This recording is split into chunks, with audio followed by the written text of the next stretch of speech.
ladies and gentlemen, what's up? Welcome back to another episode of Cage Talk. Remember, every Thursday, a new fighter, a new story here on Cage Talk. Today, I have a professional MMA artist. Her name is Serena, the Southpaw Outlaw Dejesus. I like that middle name. How you guys doing? Thank you. I'm doing all right. I had a long day of training today. Even though it's a weekend, it's a lovely day outside. It was 78 degrees. So I ran hills for over an hour and lifting weights and stuff. And then I went right from that to teaching some kids. And now I'm getting some rest in before I make some food because I'm going over to my friend Roxanne Monteveri's house to watch the UFC on tonight. Oh, yeah.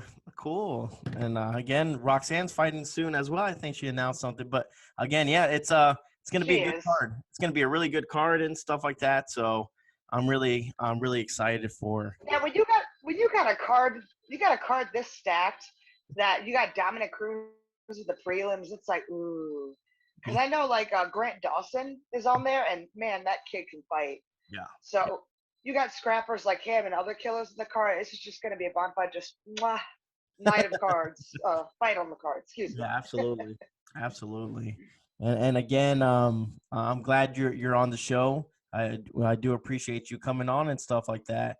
And just to kind of like settle things in and stuff like that, just tell the world exactly who you are and why did you choose fighting out of everything. Let's hear your story. Okay, so my name's Serena Dejesus.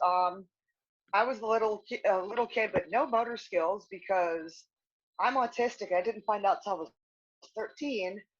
So I'm stumbling all over the place, not getting how to people per se until I turned, 13 and everything.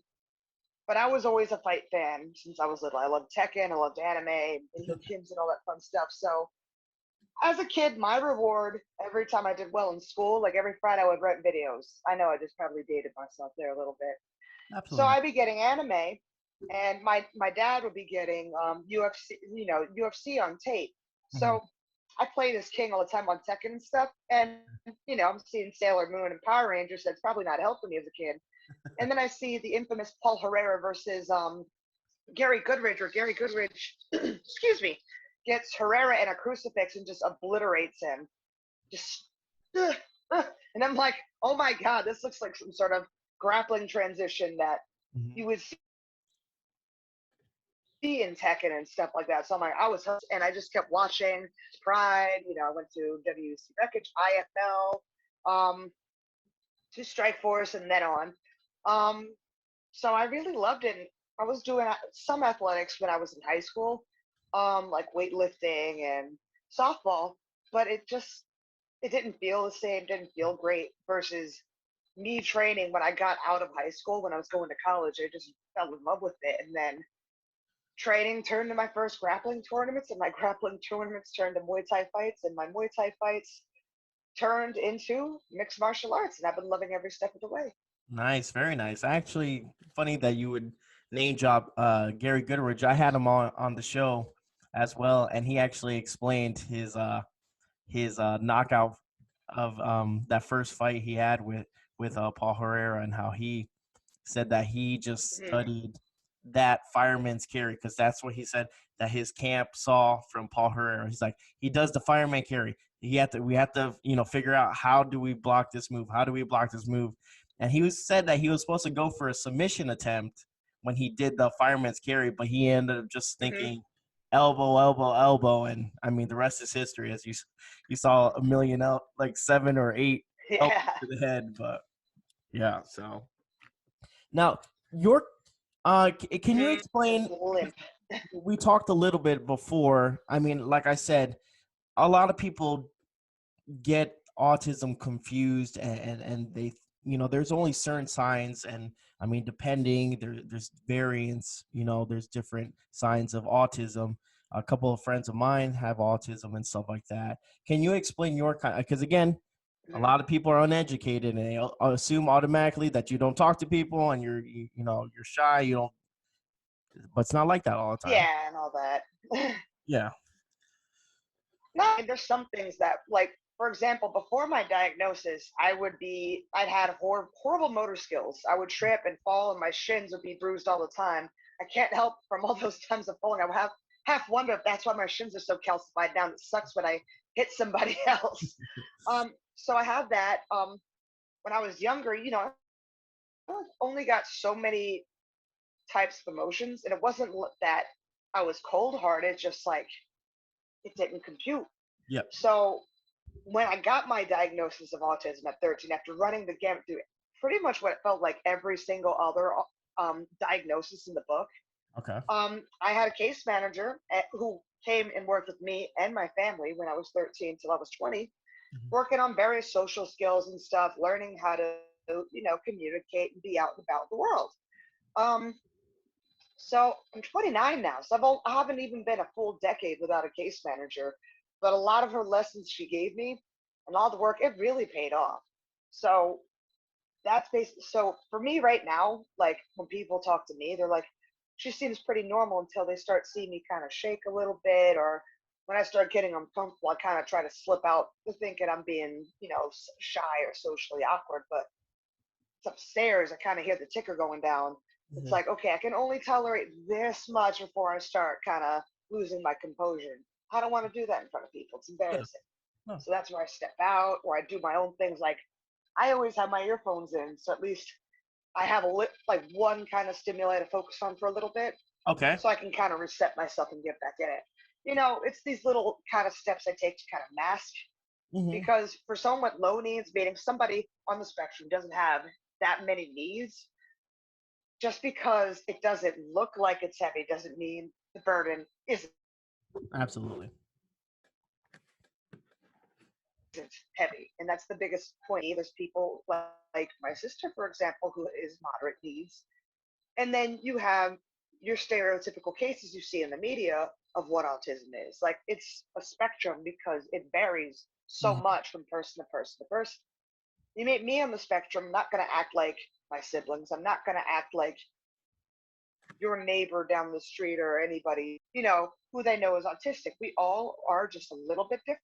Yep. And it's trying to see, and that's what throws people off, because when they hear of something, they think, oh, there's a set pattern on how it's supposed to be. It's So not. when things break that pattern, they're like, hold on, really? So it's not. It's just you have to look at the patterns, that little ticks that someone on the spectrum will have. Yeah. I totally understand that. Yeah. I went through courses when I was in the police academy and stuff like that.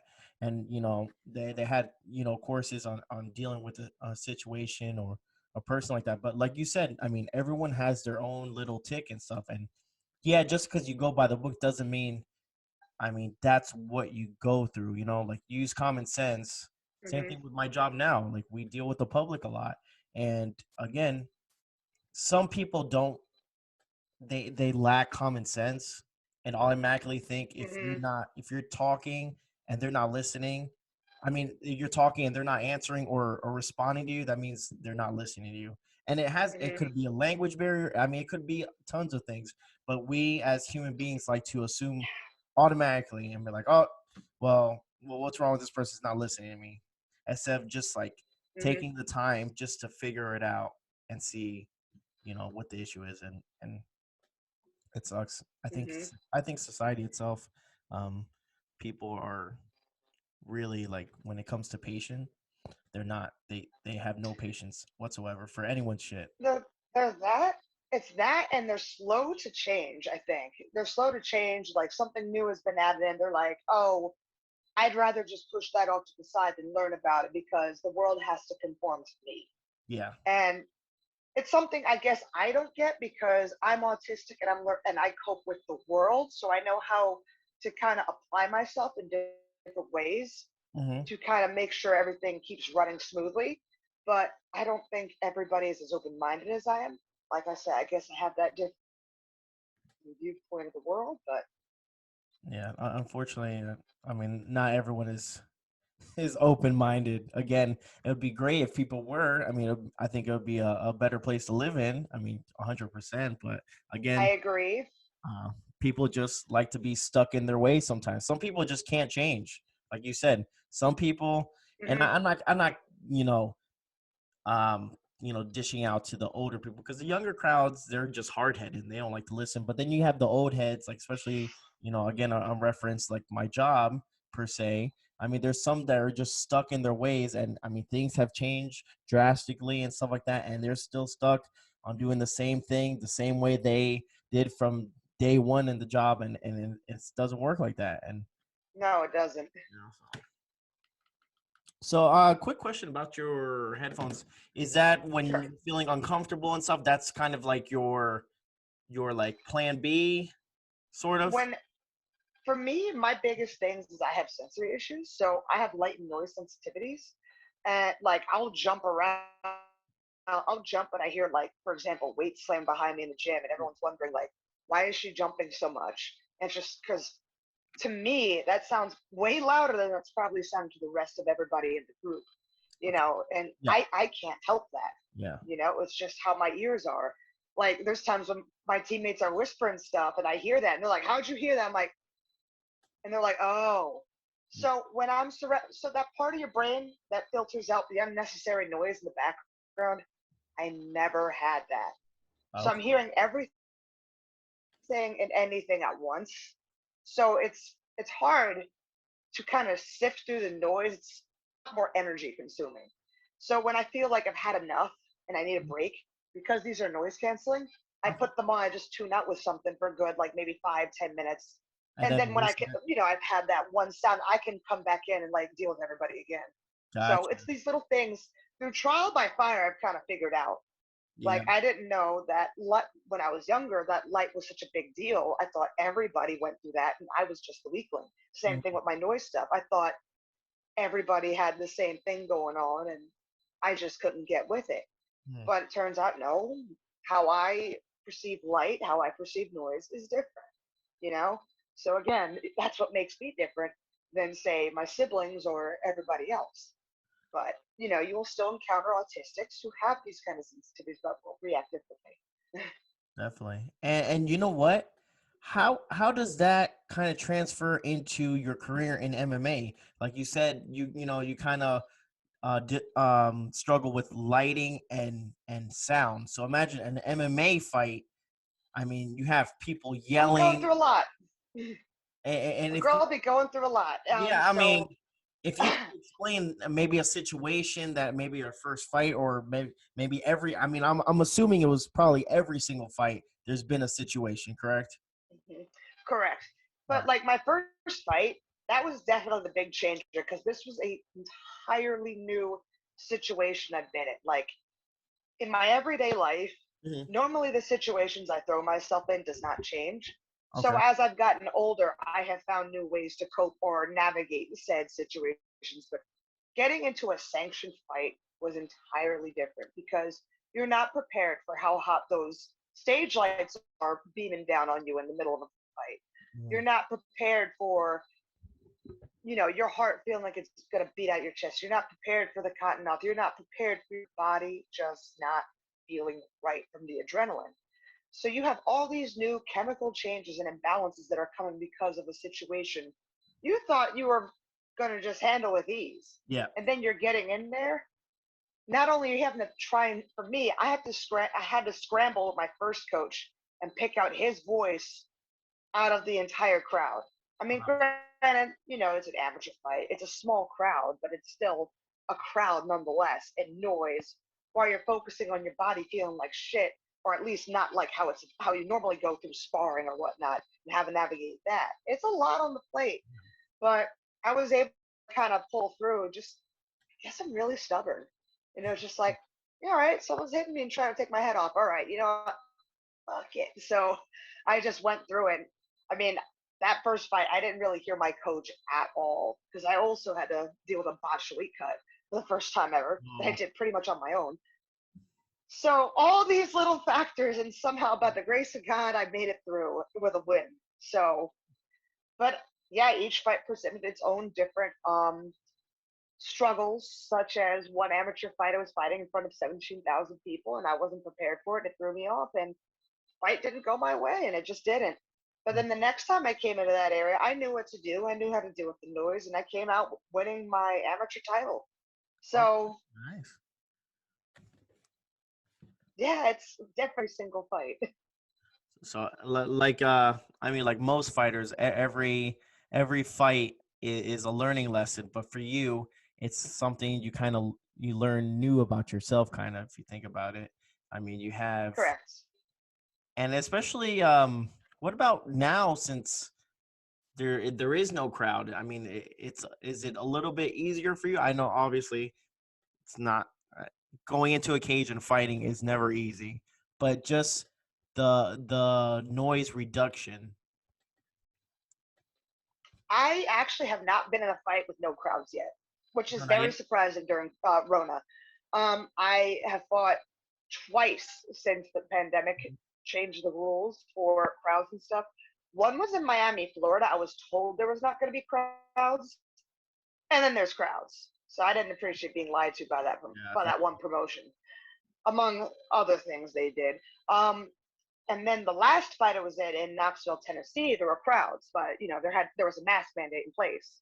mhm, So I don't. They were lessened, because they're at capacity now. mhm. So I mean, but for me, it was still kind of the same. My amateur fights in a crowd, but I'm very grateful. My Muay Thai coach Marvin Eastman has a very distinct voice. So no matter where he is, You can hear I him. can pick his voice out of a crowd now, and I can hear him no matter what. And I'm happy he's that kind of dude I can hear.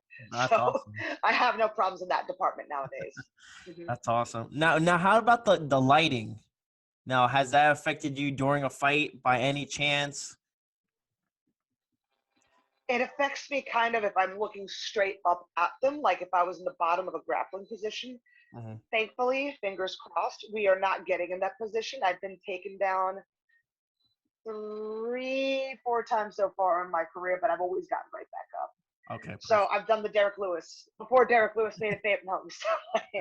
No, but it's when I'm looking out, it's like, damn, these are really bright. It's like to me almost like looking up at the sun at times. Oh So I'm like, wow. okay, we're gonna start moving and just look at the person instead. So if anything, it actually gives me kind of a bonus where I focus more on the person than anything else. But Def- it doesn't feel pleasant, so I try not to look at them. no, definitely. Do you think depending on the fight or not, just maybe throughout your career, um, do you feel like people kind of go easier on you because of this, or you think just because it's a fighter, like it doesn't matter, it's 100% like they're going after? I mean, you're a fighter, they're a fighter. Who gives a shit at the end of the day, right? Yeah, we were both cut. Me and my opponent were both cognizant enough to know the risks involved and sign on the dotted line. There you go. It doesn't matter. I, for example, in one of my amateur fights, I fought a deaf woman. I didn't know she was deaf until two days before I fought her. And but you know what? She knew what she wanted. She wanted to fight me, and I wanted to fight. It didn't matter who. So, and she was a heavy freaking hitter. She's the first person that you see have blood come out my nose, Oh wow. and so strong grappling too. Like she pushed me once when I was kicking. Had a back roll to my feet, or she would have been on top of me. Mhm. So no, I don't think anybody's giving me any slack or cut any corners because I'm autistic. In fact, if they ever do, that's probably the most insulting thing they'll ever do to me. Like, Mhm. oh, she's autistic, I'll take it easier. And I was like, get the hell out of my way. I don't want to fight you if you're gonna have that attitude, Exactly. you know? Absolutely. Have you ever um in your career has anyone sort of made fun, poked at you, and used that as kind of to get in your head, almost like I wouldn't say like No. intimidation, Thank but respectfully, right? No, people have left it alone because Okay. I tend to be pretty cool people.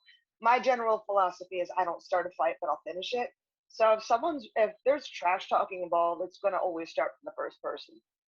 And I'm probably the last person they want to do it because I love to roast people when the opportunity arrives. Because I growing up I wasn't growing up I wasn't always the person with the best comebacks. Me neither. So it was something I had to get used to. But now I can just roast somebody online. It's great. Like I have people like Lauren Murphy and stuff loving like the creative curse words I say when I'm like talking to somebody who's just running their mouth saying dumb shit. Hmm. Like I do it all the time for Roxy because Roxanne will not curse ever. She doesn't curse. She doesn't drink. She doesn't smoke. She doesn't do any of that. Just 100% straight edge. Just 100% Roxy. So there's times when people are, being douche canoes, and I start like stringing curse words and stuff together, roasting them alive. And it just brings it. Roxy's been like, you know what, Serena, thank you. I was thinking that, but I wasn't going to say that. So I'm like, this is friendship 101. It's like, I got you, That's all. Rox. And I could sort of relate seeing how you guys could be friends. Just the positive and just positive energy and just always smiling and laughing. And that's something. It's people might see that as like, well, that's they're just crazy. I mean, they fight, they punch each other in the face, yet they're just so nice and gentle and stuff like that. But it's really nice to see. Not to be like a cocky fighter. I mean, again, I've had several uh fighters on and they're like, oh, like I'm like, come on, man, this is the part where you're supposed to be yourself, not don't put that mask on. but hmm but I mean, it's the fight game, right? No, I mean, I get, yeah, and I get when there's some people like calling out people that are coming after, like, it's been a year exactly since I last fought for Invicta. I have 2 fights left on my contract, but I last fought them on their one night tournament. Mm-hmm. And there was a girl I fought who didn't, who, in my opinion, in a lot of people's opinions, all over the MMA world, did not win. She was marked up and out of gas. And because she tried to hold on to me more, even though when I escaped and outstruck her, she still somehow got a split decision win. For the last year afterwards, I was calling for a rematch instead of just a 1 round fight to have it all 3. She decided to go to PFL and go up 2 weight classes versus fulfilling that and trying to silence all doubt. So it kind of tells me who she was. Mhm. It's upsetting because I feel robbed. I didn't get my rematch with Tanisha Tennant, who ended up winning the entire tournament, who I fought on 2 weeks' notice for my Invicta debut. It's just, but these are things. It's good to be confident about wanting to chase what you believe should be yours. But Mhm. you're right. It's another one. You're like, I'm gonna go beat up everybody up in this mother. It's just like that's unnecessary. It's good to Absolutely. be confident in yourself and your abilities, but you don't always have to be like with your chest out and like pumping yourself up for no reason. Yeah, you know what? For fighting, you just do let the fighting talk for you. That's the best. I think those are usually not Mm. the better fighters. The fighters I like, that intrigue me the most are the ones that just go in there, do the job, and there's no showboating, none of that. Like, no one wants to see a showboat and stuff like that. Exactly. I mean, nowadays, Yeah. And I don't. Yeah. It's such. I wish that go back to that era. Right now, we're in the everybody runs their mouth and pads the records and looks good and looks good. yep, They go to the UFC. Versus, I mean, how I came up. I fought everybody, even as an amateur who was on my level. Had the same amount of fights or a little above or maybe one less, and some who were a little better than me, who had like 4 fights ahead of me and stuff like that. My last fight, I fought somebody who's had 7 fights under their belt, and yeah, that was going to be my fourth. Did I care? Absolutely not. no, yeah, And I've always kind of made weight, but like you got some of these people who are trying to find tomato cans to pad their records, yep, and they're running their mouth. And unfortunately, that stuff is getting them ahead. And I can only sit and be like, oh, well, maybe they'll get exposed or whatnot. But at the end of the day, that's me not getting what I've been working hard for, and me getting stiff exactly. money and other opportunities. And I just don't like it. Absolutely. When do you think you're getting back in the cage again? Whenever I get an offer, I mean, I've had an offer to go up in weight, but the pay was not good. Okay. I had a bare knuckle boxing fight come my way. I'm not quite keen to bare knuckle boxing because I would like to use my hands a bit more before I get into that. Yeah. Um, and that's about it. And then I had an offer at flyweight, which is something I will never do because I'm not a flyweight. So I'm just waiting for a good bantamweight mixed martial arts bout that pays good opponent. I'll be there. I don't care if I have to fly internationally. I'll be there. There you go. It's a great mentality to have. To be honest with you, it's um again, it's refreshing to have. It's not no cockiness, not nothing. It's just you like to fight, and you just like to do it. And again, your story is moving, and it should show that there is no ceiling too high for anyone. You know, um, I believe that. Yep, I mean, and that's the stuff I. That's exactly what I want to put out there. exactly. I mean, Because, like, when you think of autism, how many role models do you know on the autism spectrum off the top of your head? can't name one. Exactly. See what I mean? I mean, we have maybe Dr. Temple Grandin, but she's a farmer who made slaughterhouses more humane. You have Anthony Hopkins, who's a wonderful actor, but you don't necessarily look up to him for inspiration. As a lot of people in this country that worldwide look up to athletes as inspiration because they put in the hard work day in, day out to do what they love to do. No one's putting a gun in their head and forcing them to be in athletics. They do it for the passion and the love of the sport they're in. And that's what I'm doing. My thing is, because with the stereotypes of autism, people think autistics cannot be athletic. And I want to be that person that shows otherwise, that autistics can be athletic. Because I know I'm not the only autistic MMA fighter. We have John Doomsday Howard, who's a UFC veteran. We have my friend, my teammate, actually, Justin Osborne, who's fighting in a few weeks, who's also autistic. So knowing that other autistics can look up to me and say, well, damn, maybe I can do athletics. Maybe I'm not limited to what my teacher or my therapist or whoever said. Then you know what? I can sleep better at night and smile the next day. Definitely, and that's the purpose, is to reach out to anyone who watches this or follows you or anything like that, and is thinking about maybe some person like you said when you were 13, someone that is struggling in school and wants to do athletics, but it's embarrassed to do it because they think people are going to make fun of them because they're autistic and stuff like that. And they watch this and maybe they get Mm-hmm. inspired to go out and do something, because again, that shouldn't hold anyone back whatsoever. For someone to chase their dreams, or go and do something they love, nothing should ever hold them back. No one should hold them back. People shouldn't hold them back. I mean, if this is what you truly love, and just by you explaining and talking about fighting and stuff, you can tell you're passionate for. And as long as you're passionate for it, I'm 100% guaranteed on board with you, and I think it's very honorable, and I love it. Thank you. Welcome. Do you want to say anything else? Get anything off your chest? Anything you want to say before I let you go? Because again, Sure. it's fight day, so go ahead. I just want to thank my coaches, Marvin Eastman, Mike Pyle, Neil Mellon, John Wood. I also want to thank my sponsors, Jerky Pro, my Consumer IT, Elite Medical Center here in Las Vegas. Just everybody who, like my management team, Prime Athletics, just everybody who supported me and sponsors me and helps me continue this dream of trying to be the best athlete I can be, and at the same time inspiring other autistics to just not just get out there and be athletic, but get out and do what you love and have fun with it. It doesn't have to be sports. It can be whatever you really want to do, but you're afraid someone's gonna try and make fun of you, like you said, make fun of you or deny you access to it. Do what you love, no matter what anybody says, and have fun with it.